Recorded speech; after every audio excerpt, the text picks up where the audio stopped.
Hello traders, today is the 31st of March. My name is Hornsey, market and YouTrading, and today I'll be taking a look at trend lines.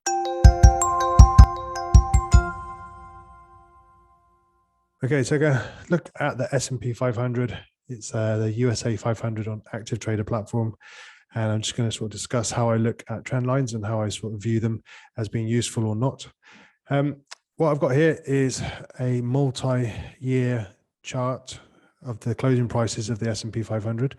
I've marked up horizontal lines of a high, a low, which was before the GFC, the end of the GFC, and then again, the high of February 2020 before the COVID pandemic to the low of the COVID pandemic. So essentially boxing off the ranges that were the sell-offs in the most recent and most significant financial crashes.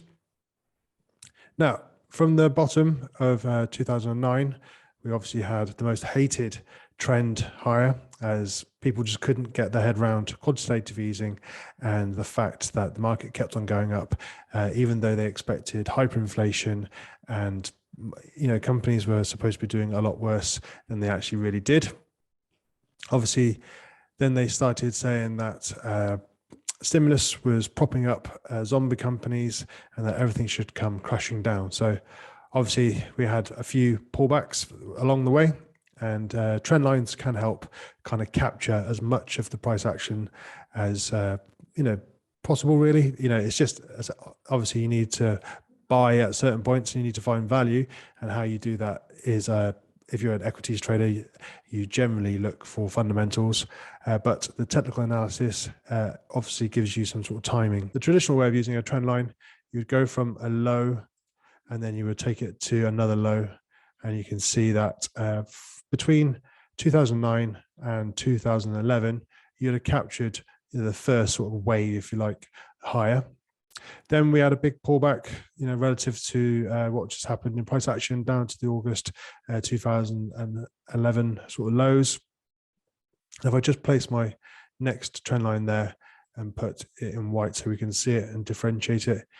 From then on, if you had bought, on a buy signal off that trend line, you'd have captured all the prices pretty much all the way through until the pandemic lows in March 2020. So you would have been in that trend, say from 2011 all the way up till 2020. So, that's a multi-year trend, and you would have made some profits at least. We broke out this trend, didn't take out a swing low, found a new place to buy around here, and then every subsequent test of that trend line in white could have been a buying opportunity. So you could have had multiple entries in.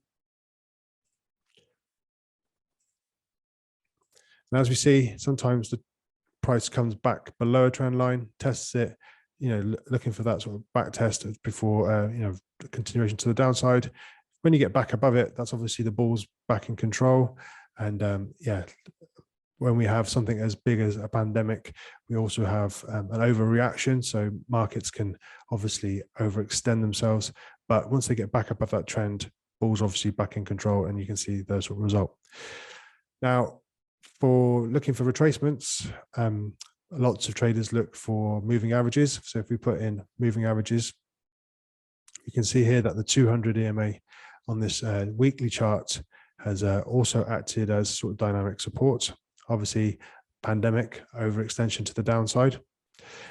People also use Fibonacci. So if we say that the origination of this blue trend line to the top of the pandemic high is our range, people then looked for a Fib retracement, and you can see that around the 38.2% retracement, that's where prices generally sort of bottomed out in March 2020. So that's another way of looking for a confluence between a trend line and Fibonacci, or a trend line and a moving average.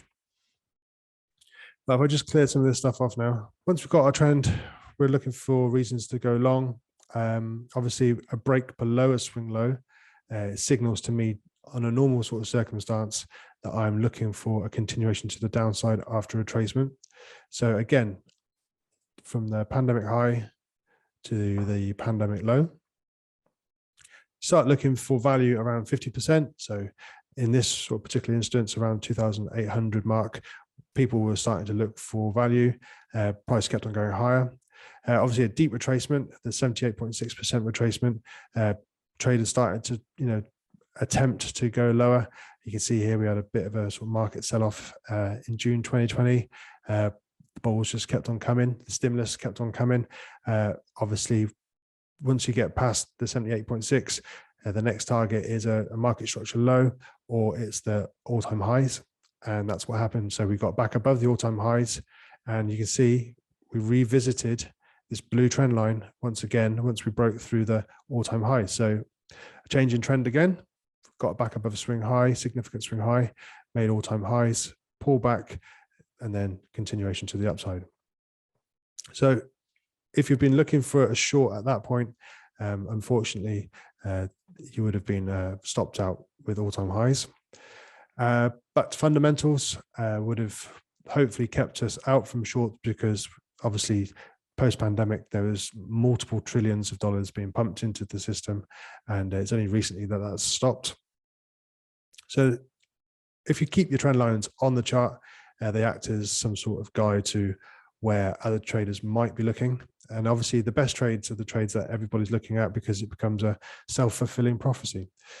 Right, so getting more towards today's price action, like going to a daily chart, we can see that there's been, a market structure sort of change.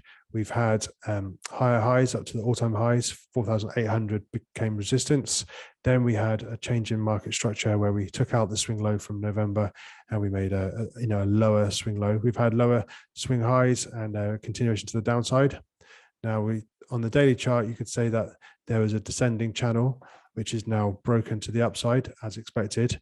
Maybe we'll get a retest of that channel and then a break higher, take out the all-time highs. Other traders have been looking at the wolf wave that printed. So a wolf wave is a 5-wave chart pattern. It's based on a wedge. So actually, if I just draw a wedge first, so a wedge would be a low to a swing high, all the way down to this sort of pattern here. And the best type of wedges are the ones that sort of encapsulate all the price action. Obviously, we'd have to pull out a long way to get that. So not looking for that right now, but it does indicate the wolf wave has sort of finished now. So we've got wave 1 is a pullback up to a new high. So that's wave 2. Then we have wave 3, which is like this big impulsive move to the downside. Then a correction is a wave 4. And then we have wave 5 here. So that's the wolf wave. And the reason why some traders look at this is because if you were to put a trend line through the 1, the 3, and the 5, you can see that's very neat. And then if you put your trend line between 1 and 4, that also gives you an upper target, which this, from the 5th part of this wave, that's kind of where you're targeting. So some traders will be looking at this trend line between this swing low to this swing high, and then targeting around here. So another sort of reason to look for confluence. Obviously, we've got the Fibonacci, like I said, the retracement, deep retracement, wolf wave sort of termination line. And then if we were to put on moving averages, we could see that we could get a pullback now from the 4,600 sort of zone back down towards some moving averages as dynamic support. And then you get this kind of inverse head and shoulders print, which then maybe becomes a continuation to the upside.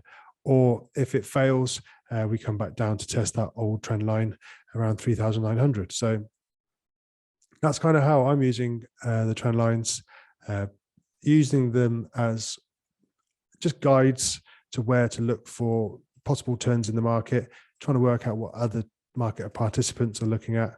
If I do see something like this, which very neat, where something lines up where you get 1, 3, 5, make a good trend, it kind of starts to look like a wedge.